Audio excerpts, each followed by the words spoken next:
dimanche 21 août 2022 dans Une vie de louange. Nous nous retrouvons à nouveau avec vous sur votre chaîne. L'aventure dans la parole. Si les contenus qui vous sont proposés vous font du bien, alors marquez votre appréciation En cliquant sur le pouce et en vous abonnant. en laissant des commentaires d'encouragement pour tous les internautes. Et en partageant au maximum avec vos parents, vos amis, vos collègues. Le texte à mémoriser de cette semaine que nous vous invitons à dire avec nous se trouve dans Philippiens chapitre 4, le verset 4. Réjouissez-vous toujours dans le Seigneur. Je le répète, réjouissez-vous. Nous pouvons le redire ensemble. Réjouissez-vous toujours dans le Seigneur. Je le répète, réjouissez-vous. Aujourd'hui, nous abordons la séquence Situation de louange.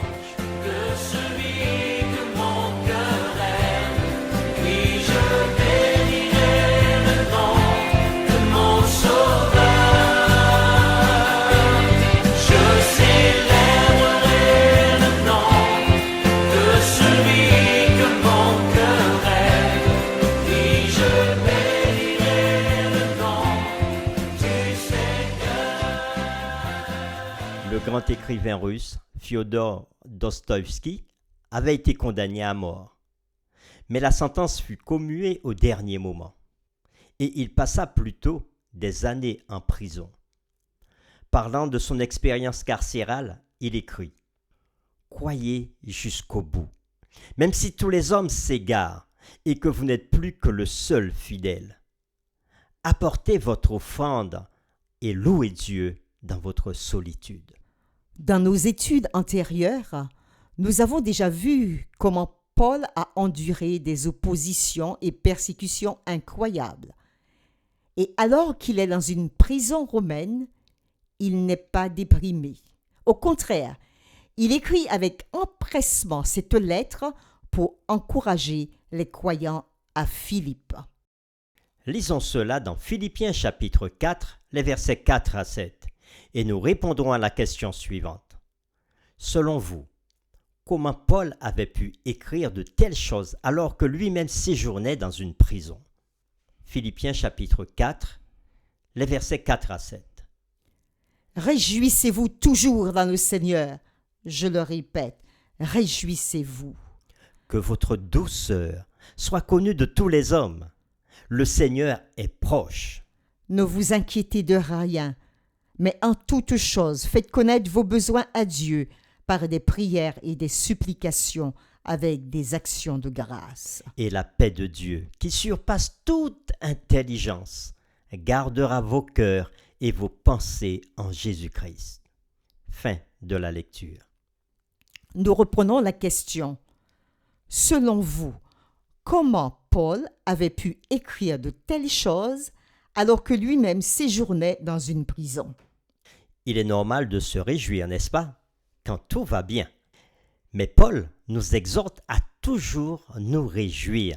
Cela peut sembler étrange. Si nous prenons ce que Paul écrit au pied de la lettre, il y a deux implications critiques pour nous. Premièrement, si nous voulons toujours nous réjouir, cela doit signifier que nous devons nous réjouir même lorsque les circonstances ne semblent pas donner lieu à la réjouissance. Deuxièmement, si nous voulons toujours nous réjouir, cela doit aussi signifier que nous allons devoir apprendre à nous réjouir à des moments où nous n'en avons pas envie.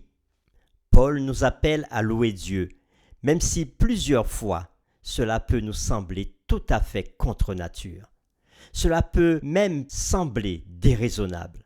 Mais comme nous le verrons, c'est précisément parce qu'il y a des moments où cela semble déraisonnable que nous sommes appelés à nous réjouir. Dans ce passage que nous venons de lire, quelles sont les clés pour obtenir la paix de Dieu?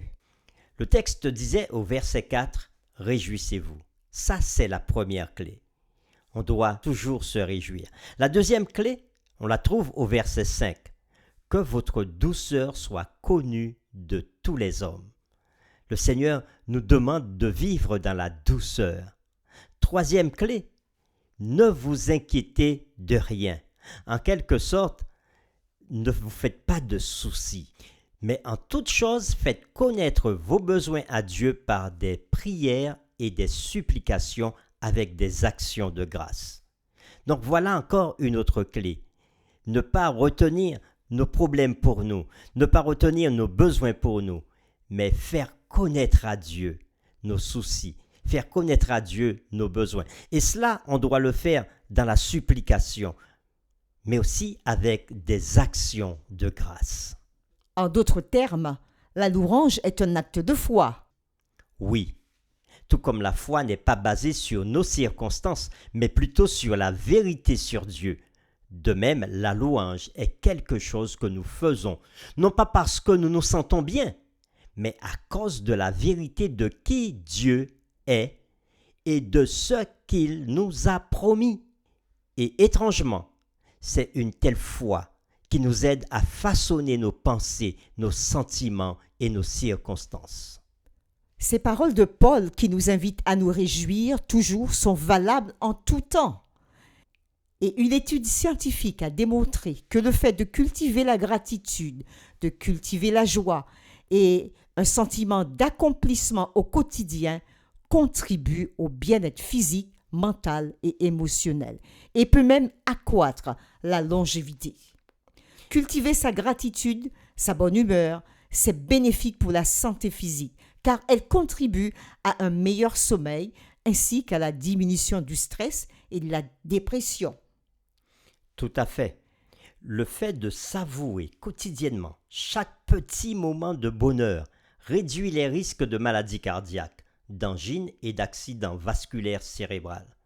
De plus, la gratitude, la joie aide les gens à surmonter les douleurs arthritiques et à renforcer le système immunitaire des aînés.